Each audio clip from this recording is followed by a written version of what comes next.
So where do you think this movement's going? Don't know. What do you want to come from it? I think we got to keep I think the important thing about this movement is that we have dialogue like we're having right now. That people are out having dialogue, because I've been out here a number of times when people didn't even talk to each other. They barely said fucking hi. So if anything else, this is a popular movement in terms of people being conscious about the class divide in this country. When we say 1% versus 99%, you know, it may not really work out to that in terms of numbers, but in reality, we understand it's a class divide. It's a meme. That 1% versus 99% is a meme about class divide. You cannot no more run from that. You know, they cannot say there's no class division in this country anymore. That's over. You know what I'm saying? We know now there's a class division. The division's actually increasing. Yes, that's it. It's crystallized. And it will continue to increase. Yeah. It's inherent in the economic system that we have. You cannot take it out. Can we do anything about it other than become aware of it and have dialogue? Well, we already know. Well, I think that's step one. That's step one. Okay. Step one. What do you want to happen from that? Step one, get together, have dialogue, and start educating each other about the intrinsic flaws in the economic system we have right now, and the political structure, and all of the corruption and the greed, but I consider those symptoms of that intrinsic flaw. And then, once we have educated ourselves to a significant degree about those intrinsic flaws, we're going to have to move into the next step, which is coming up with a solution. So now that we know the cause, now that we know what's the problem, we're going to have to come up with a solution. And we can only do that when we know the cause. And I think that the issue right now, and this is good because this is the beginning stages. Yeah. Now it's going to start. But even now, still, within these Occupy movements, which are beautiful that people are coming together, I think most people still acknowledge symptoms as the cause. So they acknowledge, you know, they say, okay, well, you can talk about Walmart. Taxing the wealth. Taxing the wealth, or Wall Street being greedy, Wall Street greed, and the greed of the banks, the big four, right? And they don't recognize that, yes, those are problems, but those are symptoms. Yes. You can get rid of all of those institutions, and more will come right after it. More will take its place. Yeah. And it's because there's an intrinsic flaw within our system itself. It wants wealth consolidation.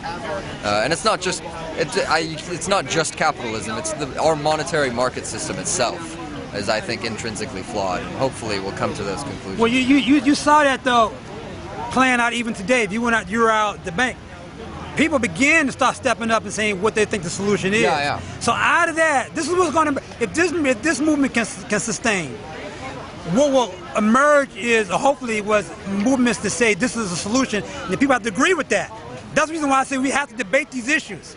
You know, we don't have to necessarily agree right now, but we do have to debate them. We cannot ignore, if we say that, say we want to simplify it, if it was capitalism versus socialism, before it was a free market versus a more of a social market kind of system, whatever you want to call it, we're going to have to debate it. Yeah. Because this is where the essential thing is. You know, because you're right. I mean, if we can discuss reform, you know, that's what Obama does. He deals with reform. Bush dealt with reform. You know, his own kind of reform. We can talk about reform all day. But the essential thing is what is the systemic problem? And the systemic problem is we have an economy based upon debt. You know what I'm saying? Wealth creation means debt creation. And that's profit. Exactly. And profit and interest. The only incentive it provides is that profit incentive. Yes, and anytime you have a profit incentive, you're always going to end up with a wealth gap. You're going to end up with perpetual wealth consolidation, right? If I am Coca-Cola and you're Pepsi and we've just started out, and we start to acquire wealth, it only makes sense that eventually we might recognize, let's say we become very powerful but we're still competing. Well, I might come and speak to you and say, hey, you know, if we kind of collaborate a bit, we can control the market. This wealth consolidation will always happen in a profit system. That's not going to go away. There's no disincentive to working together. Exactly.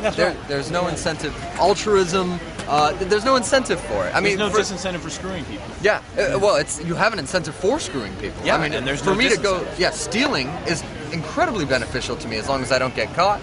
So the only deterrent we have is these laws, and the laws are contradictory to what the actual economic structure is providing incentive for. It's telling you that gathering wealth is the key to success and improving your quality of life. And we have wealthy people who can buy the politicians to make the laws. Exactly. They do that. One of the steps I think that's important is you got to remove the money from politics. You have to Yeah, somehow and because corporate person. well, that's a big one, but I think that's just that's a 16 piece. out of 17 elections are decided by the best funded candidate. Yeah. Yeah, But Statistic that came out in the last 10 years. But the thing is, Say that again. 16 out of 17 elections, no matter what level of government they take place at, are won by the best funded candidate. Yeah. Those fundings come from one percenters, like unionists, like capitalists, like Democrats, like Republicans. All the disenfranchised people are coming together now and saying, now we're seeing the problem. You know? If we were going to have one thing that I thought if the Occupy thing was going to do, you might want to concentrate on that one because that's something tangible that can be done in a short amount of time. as far as steps, and it can bring. I think That's as one far thing. as steps, you have to find a way to remove the profit motive from politics. Yes. Because Because then it becomes a service. That's right. And when it's a service, you'll start to see altruism. That's it. But with that, as long as the profit motive is in there, as long as there's profit to be made somewhere, and there always will be, as long as there's money there, you're still going to see the corruption. You're still going to see wealth consolidation. Okay, I don't mean anything I'm about to say. Let me put on my crazy hat. Just be trying to I enjoy will his not 20 put years. that on YouTube. All right, thanks. It's for your protection. Thanks, buddy. So yeah, I really think that Well, I mean, it's gotta that have saying, steps. that cliche, I know money is the root of all evil, but unfortunately, it really seems to Well, be it the is. case. It comes down to that. It really does seem to be the case. This, Money is power. yeah, We're this- spending most of our time trying to acquire money. We spend most of our time doing that, and it's not just to acquire it. We're acquiring it for survival, Yeah. but it's also acquiring it for quote-unquote growth. yeah. So this is our idea of growth. This is I mean, we are fucking human beings. And this is the best we can come up with. This is the best we can fucking do. We're out here in the fucking universe. Way out here in the fucking, I mean, people don't look up enough. Yeah. You know, people don't look up enough and say, you know, look at the stars and shit. Yeah. Because unfortunately we haven't been able to fly out, you know, like above it and see it. I mean, some of us have. A few, very few. But I'm saying we're out in the fucking planet, you know, out here. And this is the best we can come up with. Come I on. love the. We can do better than that. That image that I've seen flying around the internet, and it's an image of from space of Earth. Yeah. And the caption reads, "The human beings are the only species on the planet that have to pay to live there." Yeah. And I think that's Right, a great exactly, little thought experiment. exactly. It shows this Hell yeah. this conceptual prison Hell we've yeah. created for It's ourselves. a fucking prison. Yeah. We're in a fucking debtor prison. We're Money is alive, and we all. yeah, we're in a prison. We are in a prison What we live. need is efficient resource management, Yeah. not money. And that's what Adbuster said too. Matter of fact, Wealth generation is separate from money. Yeah. We have destroyed large amounts of wealth in allowing corporations to accumulate large amounts of money. Yeah.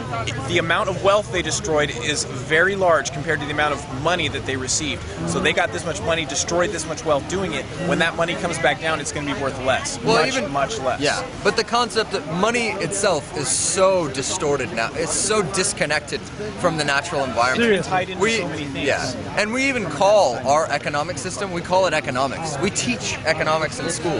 When in reality, if you trace back the root, economia comes as a Greek word, and it means management of household, absence of waste.